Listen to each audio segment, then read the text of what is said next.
Sob o sol escaldante da fazenda, o silêncio era interrompido apenas pelo estalar do chicote e pelos gritos abafados. O capataz, um homem de olhos gélidos e coração de pedra, observava com desprezo a jovem escrava caída ao chão. Ela protegia o ventre com as mãos calejadas, um gesto instintivo de quem carregava a única esperança de um futuro melhor. Ele não via vida ali, apenas desobediência e fraqueza. Com um comando seco, ordenou que ela se levantasse, ignorando o suor que escorria por seu rosto e o tremor em suas pernas. O chicote repousava em sua mão como uma serpente pronta para dar o bote final. O ar estava pesado, carregado com o cheiro de terra seca e o medo que emanava dos outros trabalhadores, que assistiam à cena com as cabeças baixas, sabendo que qualquer intervenção significaria o mesmo destino cruel para eles. A crueldade do homem parecia não ter limites quando ele ergueu o braço, preparando-se para desferir o primeiro golpe nas costas da mulher.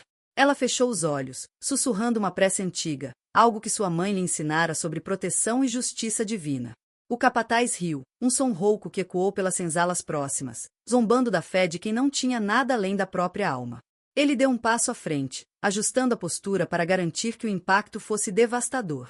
A multidão ao redor prendeu a respiração, e até os pássaros pareceram silenciar nas árvores de jacarandá. O ódio nos olhos do carrasco era alimentado por um desejo de controle absoluto, uma necessidade de esmagar qualquer centelha de resistência que ainda restasse naquele corpo fragilizado. No entanto, o destino estava prestes a intervir de uma forma que ninguém ali poderia imaginar ou prever. No exato momento em que o couro do chicote cortou o ar, um brilho metálico saltou do pescoço da escrava, escapando por entre os farrapos de sua roupa gasta. O objeto, preso a um cordão de couro cru, balançou violentamente sob a luz do meio-dia. O capataz interrompeu o movimento no meio do caminho, seu braço travando como se uma força invisível o tivesse segurado. Seus olhos se arregalaram ao focar na pequena medalha de ouro envelhecido que agora repousava sobre o peito da mulher. Era uma peça única, com gravuras que ele conhecia melhor do que a própria palma da mão. O suor frio começou a brotar em sua testa, e a confiança que antes o sustentava desapareceu instantaneamente. O chicote, que segundos antes era uma extensão de seu poder, agora parecia pesado e sem propósito em seus dedos trêmulos e pálidos. Ele deu um passo trôpego para trás, sua respiração tornando-se curta e errática. A medalha não era apenas uma joia, era o brasão de uma linhagem que ele jurara proteger e que, por décadas, fora dada como extinta. O desenho de uma fênix entrelaçada em ramos de oliveira era o símbolo pessoal do antigo senhor daquelas terras, o homem que lhe dera tudo e a quem ele devia uma dívida de sangue impagável. Como aquela escrava, que ele tratava como nada, poderia carregar o segredo mais bem guardado da aristocracia local? A dúvida começou a corroer sua mente, transformando sua raiva em um pavor paralisante. Ele olhou para a mulher de novo, mas desta vez não viu uma subordinada, viu um fantasma do passado retornando para cobrar contas que ele esperava que tivessem sido enterradas com os mortos. A jovem escrava, percebendo a hesitação do seu carrasco, abriu os olhos e encontrou o olhar aterrorizado do homem. Ela não recuou, em vez disso, segurou a medalha com firmeza, como se o objeto lhe desse uma força sobrenatural. O silêncio que se seguiu foi ensurdecedor. O capataz sentiu seus joelhos fraquejarem.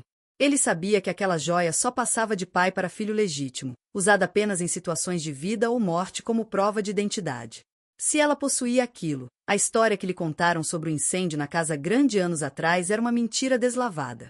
A criança que todos pensavam ter morrido nas chamas estava ali, diante dele, carregando no ventre a continuação de uma linhagem que possuía direitos legais sobre cada centímetro de terra que ele pisava e sobre a sua própria vida miserável. O tremor em suas mãos tornou-se incontrolável, e o chicote finalmente caiu na poeira, produzindo um som seco que parecia um trovão para os presentes. O homem sentiu o mundo girar. Se a verdade viesse à tona, ele não seria apenas demitido, ele seria caçado por traição e ocultação de herdeiros. Ele olhou para os lados, temendo que algum dos outros escravos tivesse reconhecido o símbolo, mas todos permaneciam imóveis, confusos com a mudança repentina de comportamento do carrasco.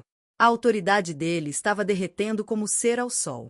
A escrava grávida agora representava sua ruína ou a sua única chance de redenção, e a escolha precisava ser feita em segundos, antes que o dono atual da fazenda, um homem ambicioso e impiedoso, aparecesse para verificar o progresso do castigo. Ele se aproximou dela, não com agressividade, mas com uma reverência desajeitada que beirava o patético. Sua voz saiu como um sussurro quebrado, perguntando de onde viera aquela peça. A mulher, com a voz firme apesar da dor, respondeu que era a única lembrança de sua mãe, que lhe disse para nunca mostrá-la menos que sua vida dependesse disso. O capataz sentiu um nó na garganta. Ele se lembrou da noite do incêndio, da fumaça negra e dos gritos, e de como ele mesmo ajudara a organizar a fuga da ama de leite que levava um embrulho nos braços. Ele acreditava que elas tinham fugido para longe, mas o destino as trouxera de volta para o coração do perigo, sob a forma de propriedade daquele que usurpara o trono. O medo de ser descoberto era agora superado pelo pavor de ter quase cometido um crime imperdoável. Com um gesto frenético, o capataz ordenou que todos voltassem ao trabalho, gritando ordens desconexas para disfarçar sua comoção. Ele puxou a jovem para o lado, para a sombra de um galpão, onde os olhos curiosos não podiam alcançar. Ali, ele caiu de joelhos diante dela, uma imagem surreal que desafiava todas as leis daquela fazenda. Ele implorou por perdão, jurando que não sabia quem ela era. A inversão de papéis era completa. O opressor agora implorava pela misericórdia da oprimida. Ele prometeu que a protegeria a qualquer custo, que garantiria que ela e o filho que carregava tivessem comida, descanso e segurança. O detalhe na medalha tinha transformado o carrasco em um guardião desesperado, pois ele sabia que a vida dela era agora o único escudo que ele tinha contra a forca. A partir daquele dia, a rotina na fazenda mudou de forma sutil, mas profunda. O capataz, antes conhecido por sua brutalidade, tornou-se estranhamente cauteloso, especialmente em relação àquela mulher. Ele providenciava ervas para suas dores e diminuía sua carga de trabalho sob pretextos diversos. No entanto, o medo continuava a persegui-lo como uma sombra. Ele passava as noites em claro, imaginando o que aconteceria se o atual senhor descobrisse a existência da herdeira legítima. Cada vez que olhava para a medalha escondida sob a roupa dela, ele lembrava do poder que aquele pequeno pedaço de ouro carregava. O segredo era uma bomba relógio, e ele estava sentado sobre ela, tremendo a cada vez que o patrão cavalgava pelas terras, sem saber que a verdadeira dona de tudo estava colhendo algodão sob suas ordens. O final desta história ainda não foi escrito nos livros oficiais, mas nas senzalas, o boato de um milagre começou a circular.